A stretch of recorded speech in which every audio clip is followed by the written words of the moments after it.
In the last two videos, I talked about the biochemical and neurological elements affecting this individual. I'd like to turn to the social and cultural environment and talk about that and how easy it was to find this information to point out how much scapegoating was involved with the focus on ADHD when greater causes were clear, and just why ABC News or other groups would want that scapegoating aspect to occur to divert away from these other groups. Much of this information was easily available by the day on which ABC News decided to focus on his 10-year-old ADHD diagnosis. Um, Due to my personal history at the schools he attended and in the city he lived, I do hope to add some context. As I've stated in the first video, I attended the same high school as the shooter, which is Lincoln High School in Tallahassee. Generally, I prefer to refer to him as the shooter because I don't want to glorify him in any way and more of examine him as a source of data. However, I will use his name um, a few times here because he did not go by the same name for the entirety of his life. And that's part of the story of how this individual came to be who he is. I am significantly older, so there have been changes since the time I attended. Changes have occurred in the districting for the school, so some of the more financially successful families were split off and now go to Childs High School. By the time my siblings attended the school was different, and now it's much later, and I'm sure more differences exist, some for the better and perhaps some for the worse. But I want to um, add what value I can from my own knowledge and from certain things I saw. There are not um, there are not as many changes as I would like. My experience at Lincoln was it was a large school with subgroups that did not routinely interact with each other. The division of those subgroups sometimes could be very racial. Uh, when a subgroup of more um, Confederate aligning, culturally white kids drove a truck through a park where the black kids were gathered, waving a Confederate flag and yelling at them when I was there in the late 90s. And groups like that were not poor because I know a lot of people might think that, but they like to associate with that culture and might even think of themselves as somehow being underdogs or poor or rebels, but they would like to take trucks and four wheelers out and go mudding and get them stuck and have to do repairs. They like to be drinking and shooting and a number of other things that are just expensive hobbies. So I never thought of them as being particularly poor. The school was also a feeder school for Florida State University football program, which at the time was one of the best college football programs in the country. And if you did not care about high school sports, you could generally not notice much about them in the school. However, you would see that they would make certain efforts to protect uh, students in various sports, um, because they did have the potential for making a career out of football. In fact, we did have some notable cases of that from the school, but they might protect them in various ways.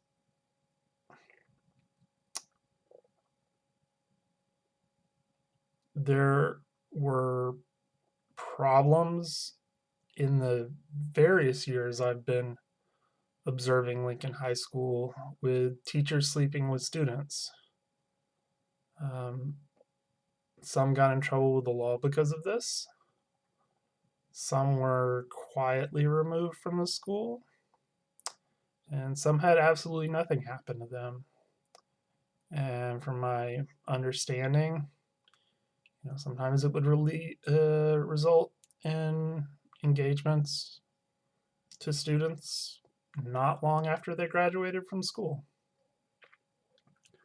There were fights when I was there, and the zero tolerance policy for fights meant that if they were discovered, both the person who started the fight and the victim were generally expelled. Personally, at the time that I attended, I was a long haired introvert who entered during my sophomore year as one of the youngest boys in the class due to um, the time of year that I was born and some changes in school districts that basically just meant I was younger than most and might be less developed in certain ways. I did not want to fit in with most of the cliques that I saw there, but I did want to be liked. And I would not say I was particularly successful in that, but I did try. Um, but I imagine that the individual here probably also had to scrounge a bit to take friends where he could find them within a large school where it might be easier for a lot of people to just not interact with him whatsoever. Um, I have found some videos of the shooter from when he was young, and he did have people that he um, was friends with in some fashion. Um, but the videos that he had, he also made comments on from more recent times, talking about how he was not friends with any of those people anymore at this point.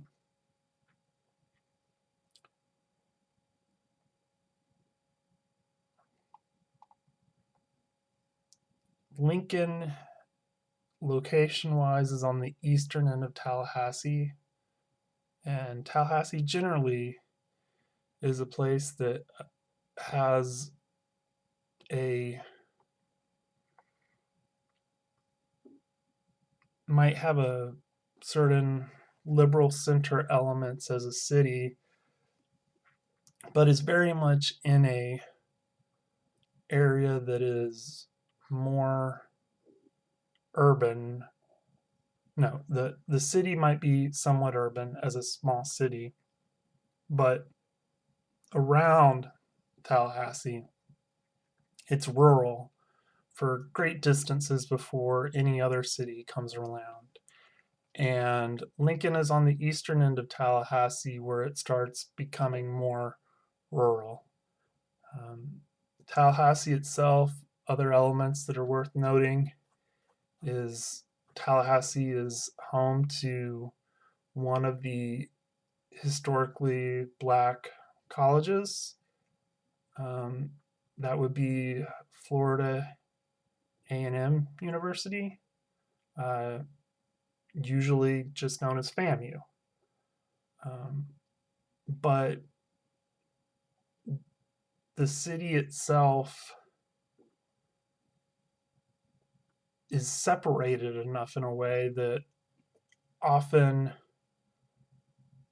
the individuals from FAMU wouldn't interact so much with individuals outside of FAMU, except possibly um, for the um, black fraternities and groups at FSU. I imagine there was some uh, connection, but uh, I would just want to say that generally there is still a history of racial separation um, that while it decades ago might have been enforced by law is now largely enforced by culture and choice. And but because both groups live in the area, um, that culture and choice is always regarding somebody who is right there. That it's not somebody far and foreign that you're making judgments about, but somebody that you um, could easily interact with, um, but culture dictates whether you do. So that's generally the environment of Tallahassee and the high school. And that's where he grew up.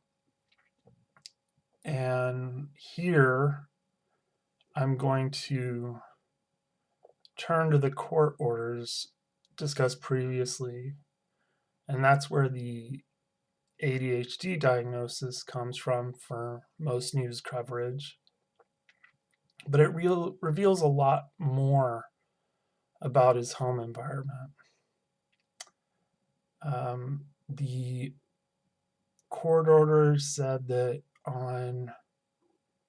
in 2015, you had a custody order violation. Um, and that custody order violation was because his mother claimed that she was going to be taking him to one place, but instead she took him out of the country to Norway, where she's a dual citizen. I believe that the shooter would also technically be a dual citizen of Norway, but I could be wrong. This is based off of some things I read. But what you have here is, for most of his life, the shooter was known as Christian Gunnar Erickson. And Erickson is his mother's maiden name. So there's, from what I can tell, it seems to be likely that he was born out of wedlock, and it seems to be questionable how much his father was involved at the time of birth. And I say that because I may be making some leaps here, but generally in the United States, in North Florida, if a father acknowledges a child, the father's name would be on the birth certificate, and the child would have the father's last name. If you're a bit liberal or something like that, it might be some combination of the father's last name and the mother's last name. But somewhere within that, that's what you'll have.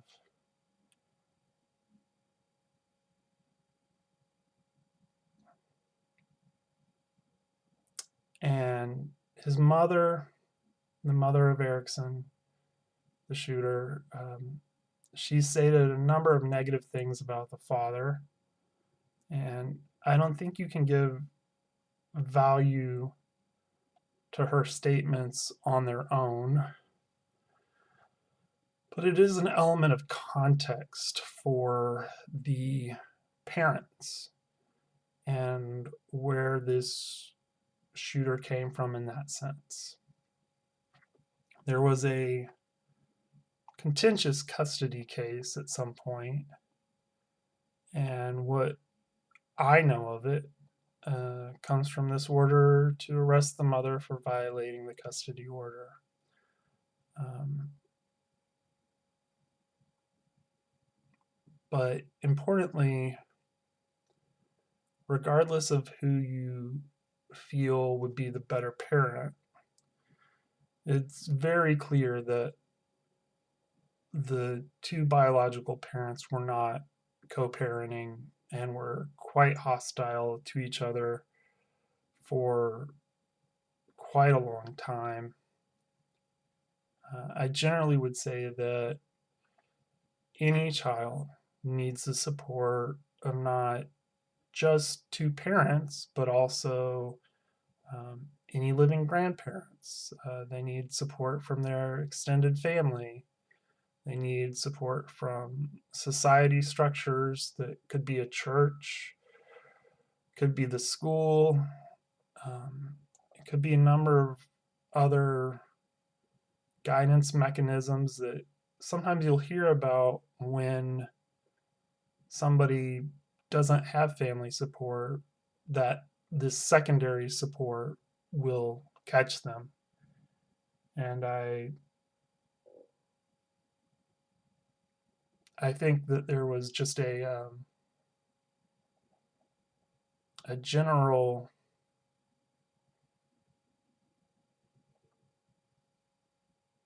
dangerous environment for everybody here, in the sense of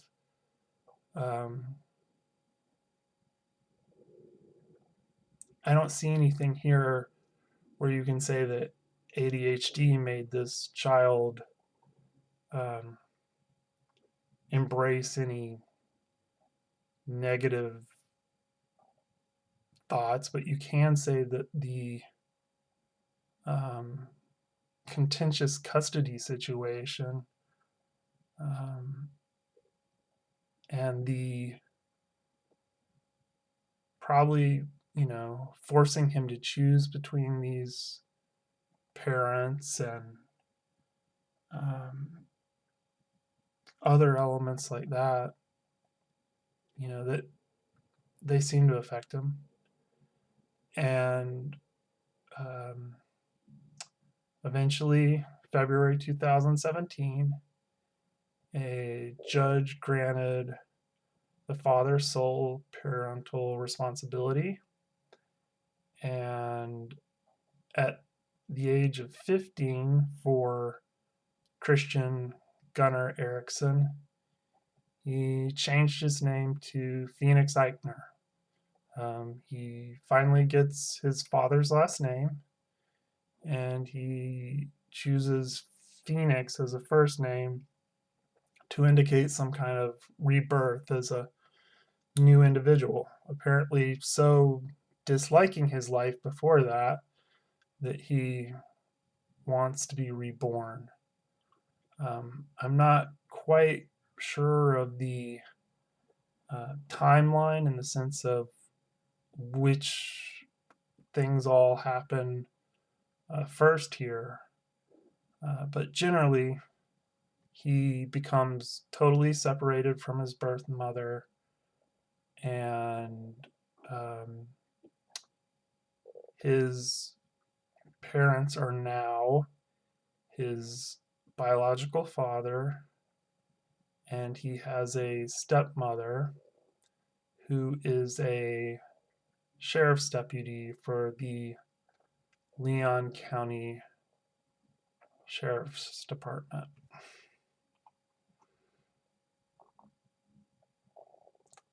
And I can tell you, I've listened to some videos with the shooter talking, and while he is an awkward individual, he's not awkward in a way that indicates he could not have been socialized to be less awkward. It does not indicate that he could not be socialized to be more respectful of um, other races, of the opposite sex, or other things like that, in my opinion. However, one thing is clear is he has a clear speech impediment, and I imagine this added to any social difficulties that existed for him. Um, but there are videos of him hanging out with other individuals during high school. He was not totally socially isolated. But by the time that he graduates from high school and is attending a community college before going to Florida State, he says he doesn't hang out with any of these people anymore. He is becoming more isolated from peers and perhaps more searching online for peers, but also um, very dependent on his father and stepmother. Um, Interviews of people who attended high school with him say he was racist, he was homophobic, he did not like taking orders from women, and he was generally sexist in a number of other ways. There were some people that interacted with him that said at a certain point he seemed like a good person, but generally, um, even people who were on good terms with him have stated that he was just an awful person at the time. Uh, Poor views towards women are often a predictor of general dehumanization views. Um, but, I'm looking here and I've said some things about the general culture of Tallahassee, northern Florida, and how it might make, racism at the very minimum be seen as acceptable. Some homophobia and sexism as well. But beyond just what exists in North Florida, um, I have to wonder about the home environment. He is entirely cut off from his mother at this point, and I have not been able to deeply delve into who his father is. I know what his mother's side of the family has to say about his father, but honestly, I just have not been able to discover as much. But I can tell you this: um, we do know that his stepmother is a sheriff's deputy.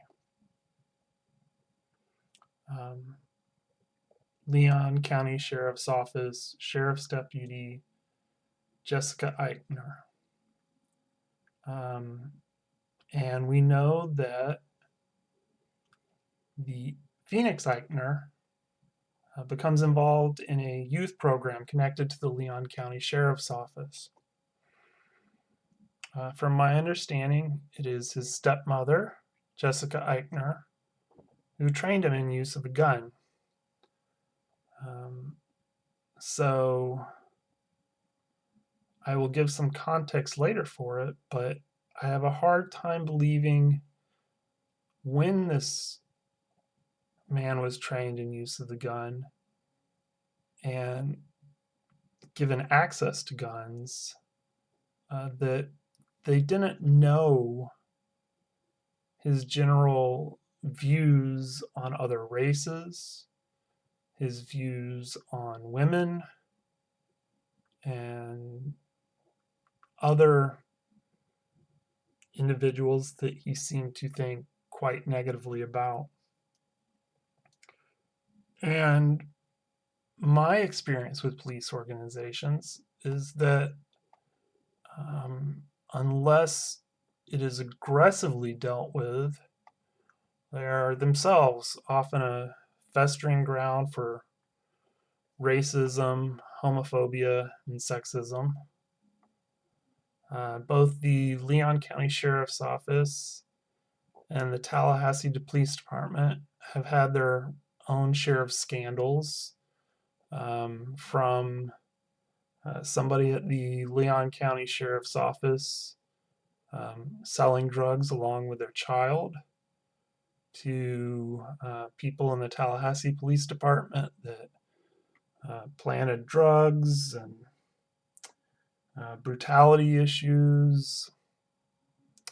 So when we look at this,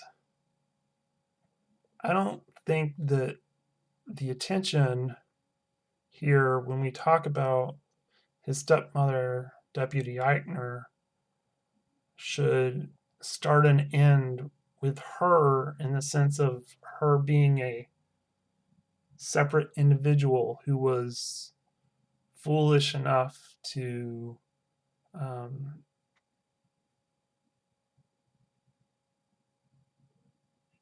enable this child in some way.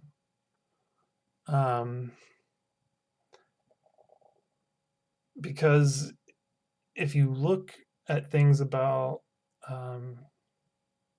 the shooter, he very much embraced that police connection. As I've said, I believe he was a member of the Leon County Sheriff's Organization Youth Advisory Council for 2021 to 2022, around the age of 16, I think. And we know that the weapons that he brought to the shooting, one of them was a firearm that had once been a service firearm. And people like to point out that that was a rightfully acquired service firearm for Deputy Jessica Ikner. But in context, generally, when we look at how shooters get guns, it should be important here just that he was able to get his gun from the police department, and why he thought that that was the weapon he should use against fellow students. I will note that spousal abuse is particularly common among police officers. This is a well-researched fact. So in what way did this culture come from, simply put, the police culture in the area?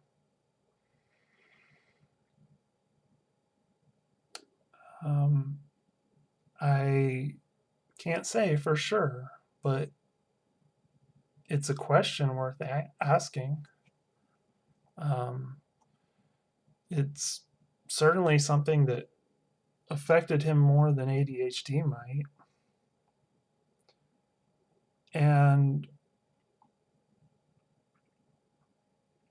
you know, I am not somebody who is, rabidly for defunding police. I am somebody who is rabidly for defunding police corruption, for rooting out um, bias issues, for um, monitoring what occurs so that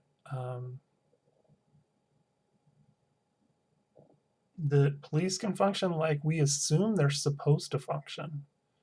And honestly, I'm not sure how much that happens both on a national level, um, but particularly um, right here. I'm wondering, you know, who who was the person that groomed this individual into the beliefs he had. Um, so, with all that said, um, the next video will link back to some of these elements.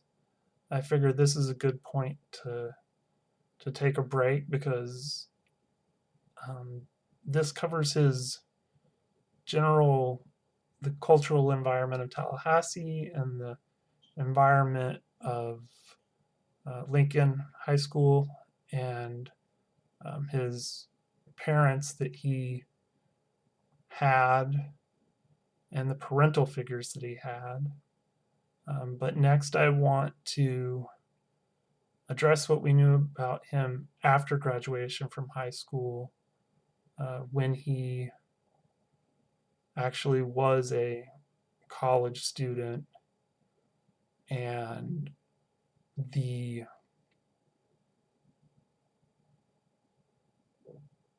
person that um, was